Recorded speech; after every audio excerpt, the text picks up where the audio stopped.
You appeared out of nothing. Literally. 3 milligrams. Less than a tear. Less than the period at the end of this sentence.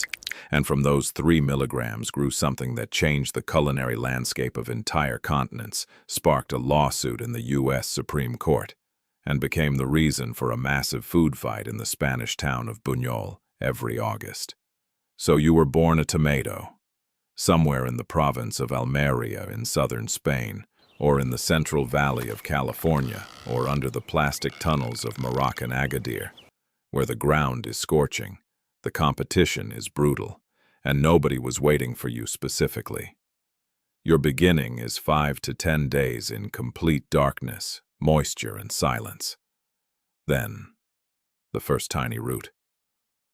No explosion, no drama, just a quiet, inevitable beginning. You are not alone. Your family is one of the most populous on the planet. There are over 10,000 varieties and breeds of tomatoes, and all of them are your brothers and sisters with varying degrees of luck. Cherries, small, sweet, always on Instagram. Beefsteaks, huge, meaty, with the ego of a farmer's market star. San Marzanos, elongated, bittersweet, officially protected by Italian law as a product of designated geographic origin, because that's just how Italians are. Black Crims, dark maroon with a smoky undertone, a favorite of foodies and hipsters alike. But the winner of the genetic lottery wasn't any of them. The winner was a round, red, perfectly symmetrical nobody. A hybrid with no name, no character, and no flavor, but with a shelf life of 3 weeks and a production cost lower than dirt. They didn't breed him to be eaten. They bred him to be shipped. He doesn't spoil on the road, looks beautiful under fluorescent lights, and never surprises anyone. The perfect corporate drone of the veggie world. You are a child of warmth. Your natural season is late spring and summer, when the temperature stays between 68 and 80 degrees Fahrenheit, and there is at least a hint of sun. But humanity decided long ago that seasons are for the weak. So now you are grown year-round in greenhouses from the Netherlands to Kazakhstan. The top 3 producer countries, China, over 60 million tons a year, and zero sentimentality, India, around 20 million tons, Turkey, 12 million tons, with the Turks being just as proud of this as they are of their coffee. You do best on Mediterranean slopes with well-drained loamy soil, moderate humidity, and a long, sunny day.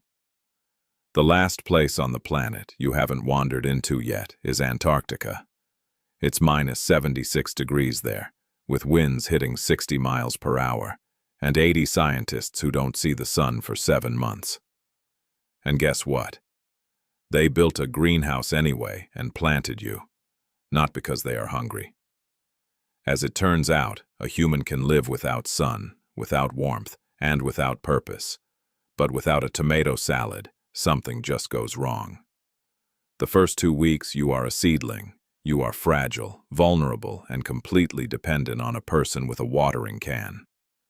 You need water, warmth, filtered light, and a neutral soil with a pH of 6 to 6.8, conditions that almost never happen in nature in that exact combination. The agronomist watches over you with the anxiety of a kindergarten dad, or he doesn't watch, and instead, there's an automatic drip irrigation system that won't forget and won't oversleep. Human intervention, though, can get weird. They might pump you full of nitrogen fertilizers for accelerated growth, spray you with fungicides to ward off blight, and, if you were lucky enough to be born into a massive corporate agro-leasing company, grow you from GMO seeds resistant to viruses. You don't know any of this. From seed to the first ripe fruit takes anywhere from 60 to 100 days depending on the variety. And then comes the moment. The skin takes on an even red color, the flesh holds its shape, sugar and acid find their balance. You are ready. Someone will notice, or they won't. You are 95% water. Yes, you heard that right. Almost your entire existence is just H2O in a red wrapper. But you are not just a puddle with ambitions. The remaining 5% is vitamin C, potassium, folate, B6K, and most importantly, lycopene, a powerful carotenoid, of which you have more than anything else on the planet. And nature's best trick: the more heat cooking you give it, the more lycopene you unleash, meaning cooked, you are healthier than raw you. You literally get better under pressure and high heat. People can only dream of that at self-help seminars.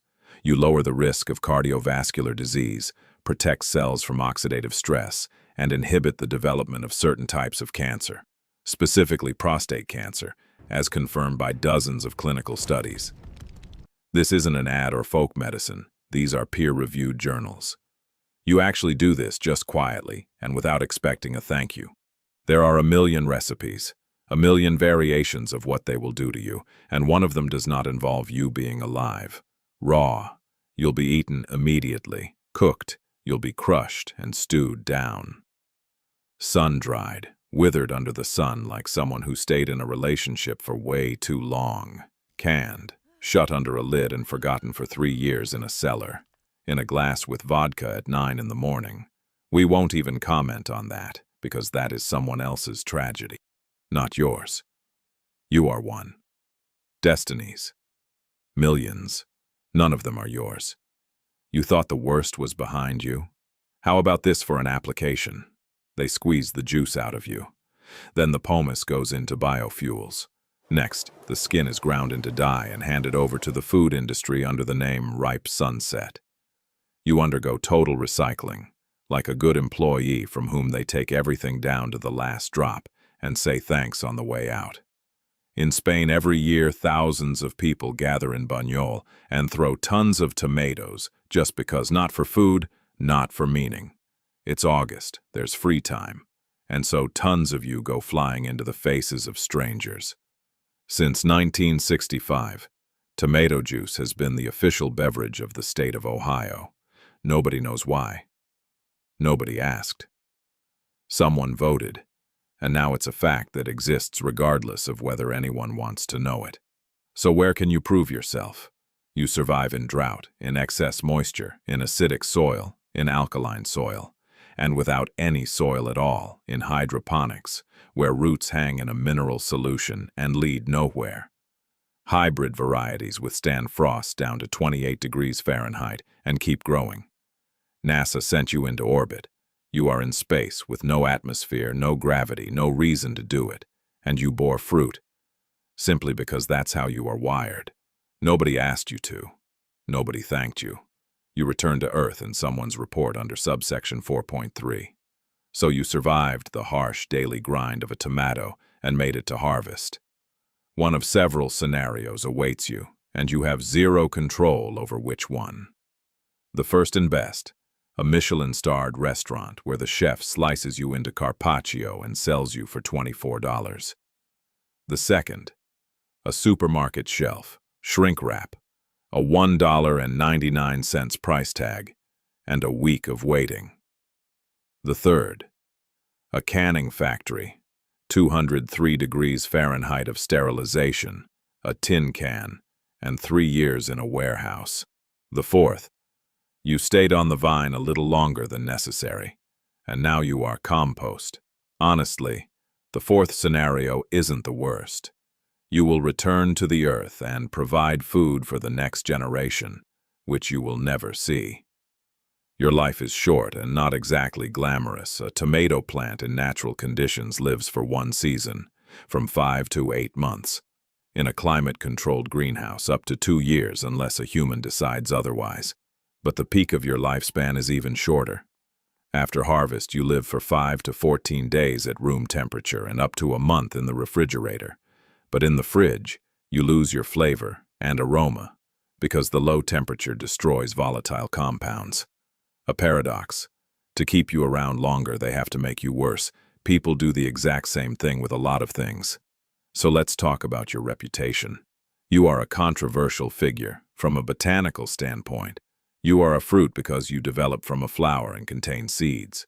From a culinary and legal standpoint, you are a vegetable. In 1893, the U.S. Supreme Court officially declared you a vegetable in the case Nix versus Hedden for customs taxation purposes. meaning your status was determined by tax collectors. In Europe, they love you quietly. In Asia, with adoration. In America, they put you on everything without a second thought. In Ukraine, you are the backbone of home canning, a reason for family arguments over recipes and a symbol of a bountiful summer. Your controversial reputation only boosts interest in you. Even though you aren't a hot pepper, you still have plenty of enemies. The list of your enemies is long and diverse. Blight, a fungal disease that turns healthy bushes into black mush in a matter of days and leaves absolutely no chance without fungicides. The tomato leaf miner, Tuta absoluta, a microscopic moth whose larvae eat you from the inside out, which was introduced to Europe in 2006 and has since destroyed billions of tons of crops. The whitefly, an innocent-looking insect that carries up to 100 viral diseases and feeds on your sap. Drought, the simplest and most merciless enemy. 3 weeks without watering and you are a mummy.